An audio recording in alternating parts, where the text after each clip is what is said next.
Hey guys, Drew with Because Jiu-Jitsu here. We're going to go over side control escapes today, and from a few different scenarios. So side control is actually more than one position, and once you've played around with Jiu-Jitsu for a while, you'll understand what that means.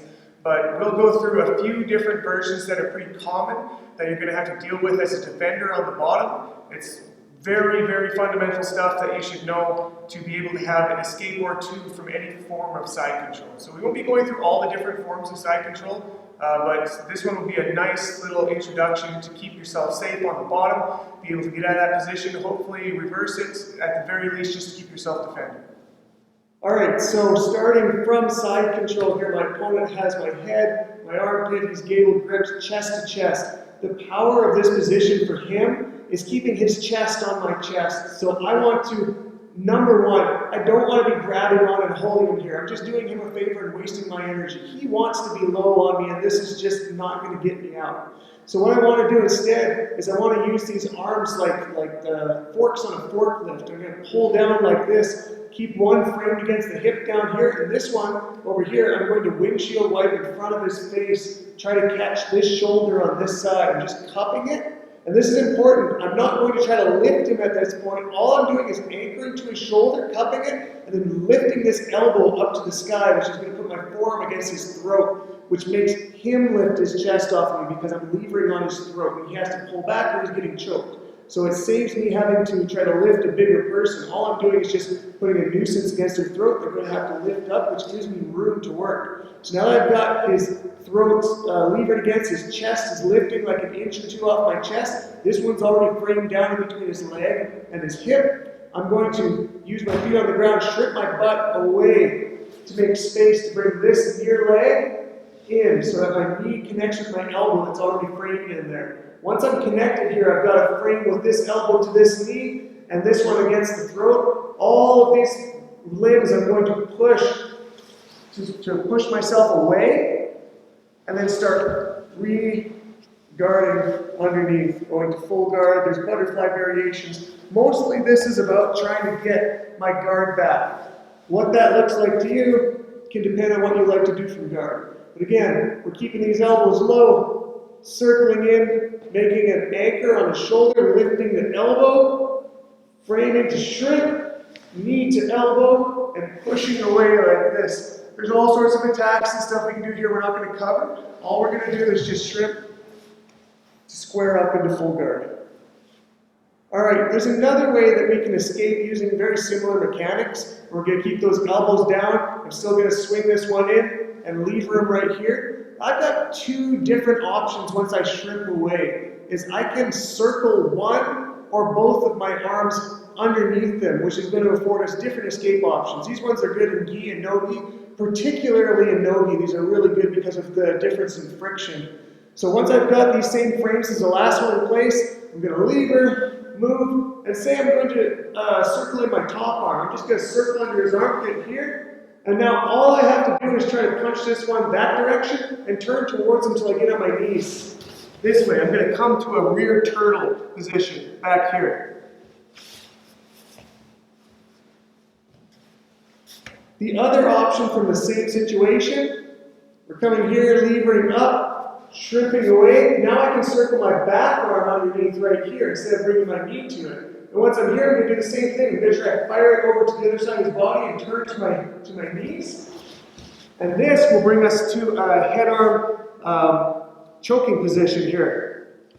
And then like I was mentioning, you can use both at the same time. That's just dealer's choice which one you want to use. You can circle here, bring them up, and bring both underneath. So at this point, this guy has basically lost side control. He would have to, in a live sparring situation, have to pick a different form of side control because he's about to lose everything no matter what happens. I can just bridge and fire both arms, or, like I said, you can choose one or the other. I like to choose one or the other depending on where I want to go. If I want to go the back, I'm going to choose this one by the armpit. If I want to go the head, I'm going to choose this one by the hip. So like I said, you can turn this way, come to the turtle, or you can turn that way and come to that front guillotine position. So another form of side control you'll find often is a knee on belly here.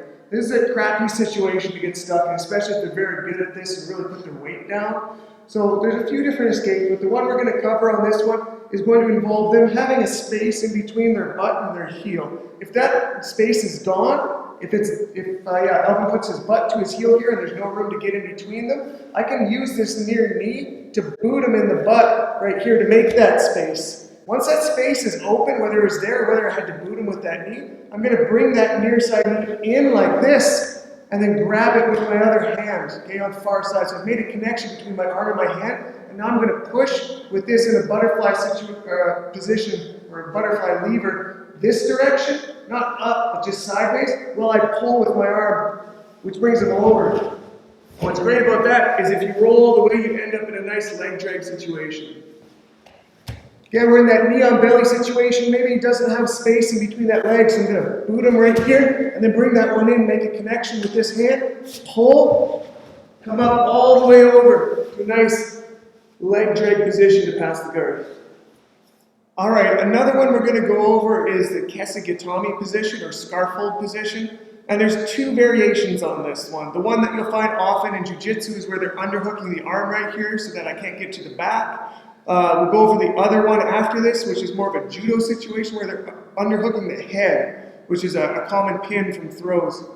So in this one where he's underhooking the arm, I can't get to the back, I'm going to drive this near elbow down to the ground right by his hip. Now this arm over here, I'm going to come around and cup thumb in right at the crook where that elbow bends right there. Basically holding the bicep, but I want really my thumb by that bend and straight arming right here. Okay, I don't ever want this to bend. Once it's straight, it stays straight the whole move. Okay, so now I'm going to try to turn my hips towards him, and my bottom leg here is going to connect basically to where my elbow is, but on the other side of his hips right here. I want to lift with an exploding motion up and then set him on top of the leg.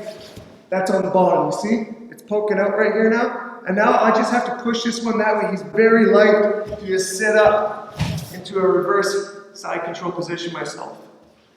So one more time, we got that arm in Kesa. Drop the arm, hook this one, keep it straight the whole time. I'm trying to pin now my knee and my elbow. I'm going to bump to set him on top of this.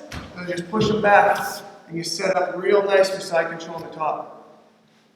Okay, and that other version of scarf hold, Kesagatami, where they're just holding the head right here, still a dangerous position. It can be a hard one to get out of, okay? You can get pinned here pretty heavily onto the chest especially. What I want to be firstly aware of is making sure this arm isn't being attacked. There's key locks from here, straight arm bar from here. You got to try to keep that elbow in tight, and I try to keep it to his body. Okay, so keeping that arm in nice and tight, he's going to have to work to try to attack it. Now this one here, I'm going to pull on the back of his gi right here as I walk my legs that way. I'm going to walk and make this void behind us this way. And once I turn so I'm almost parallel with him or in a straight line, I'm going to switch from the back of the neck to the front of the neck and push up. So from another angle, I'm keeping this arm as tight to his body as possible, trying to keep it safe. I'm grabbing that gi collar right at the nape of the neck. I'm going to walk my legs away, making a void back here to put him into. And once I get pretty straight with him, I'm going to switch this to the front and push that way. I come up to a nice side control, plus I have a gi grip that I can start stuff like paper cutters, forearm chokes. You've got some options right there.